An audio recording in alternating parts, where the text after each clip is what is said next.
meninggalkanku dengan kekasihmu.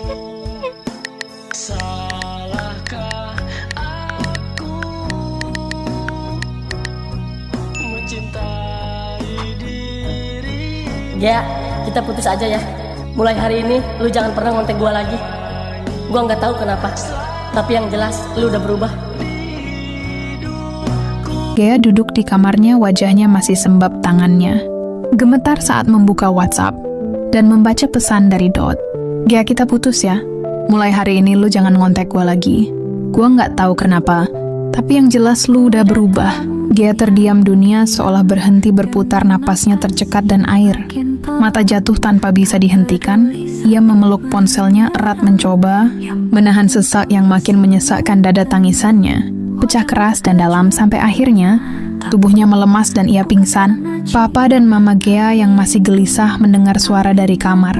Gea, mereka masuk dengan panik dan mendapati Gea tergeletak di lantai. Mama Gea langsung memeluk putrinya sambil menangis, sementara ayahnya segera menelepon dokter pribadi Gea. Dok, Gea pingsan lagi, tolong cepat datang ke rumah. Di sisi lain, suasana di rumah Lisa sunyi. Piot pulang sendiri, lesu, wajahnya penuh kecewa dan penyesalan. Ia duduk dan menceritakan semua yang terjadi pada Lisa, Robi, dan Kona. Mereka semua terpukul, terutama saat Piot menceritakan bagaimana Gea ditampar ayahnya dan dipaksa pulang. Mereka semua termenung, tapi tak ada yang tahu kabar terbaru sampai akhirnya ponsel. Piot berdering, ia menerima kabar dari Mama Gea bahwa Gea sedang tidak sadarkan diri lagi dan kondisinya menurun. Piot yang sudah tak tahan lagi bangkit berdiri dan berkata, "Aku nggak bisa diam aja, Dot harus tahu semuanya. Dia salah paham, dia harus tahu Gea sakit." Dot yang sedang duduk murung di kamarnya menatap foto-foto dirinya bersama Gea. Ia kaget saat Piot datang tiba-tiba. "Lu harus tahu sesuatu, Dot," kata Piot dengan napas terburu. Dot mengerutkan alis.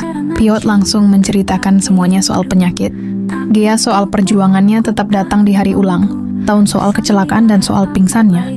Gea setelah membaca pesan putus dari Dot, wajah Dot memucat, tangannya gemetar. Ia merasa bersalah, bodoh, dan sangat menyesal. Pagi harinya Dot nekat datang ke rumah Gea, tapi betapa hancurnya hatinya saat mendapati rumah itu sepi. Tetangga bilang Gea dan orang tuanya sudah pergi ke bandara pagi-pagi sekali untuk berobat ke luar negeri. Dot berdiri di depan pagar menatap kosong ke arah rumah yang kini tak lagi bisa ia masuki. Ia menunduk menangis. Dalam diam berharap ia bisa memutar waktu atau setidaknya bisa bilang satu hal sebelum Gea pergi. "Aku sayang kamu, Gea. Aku harusnya percaya kamu."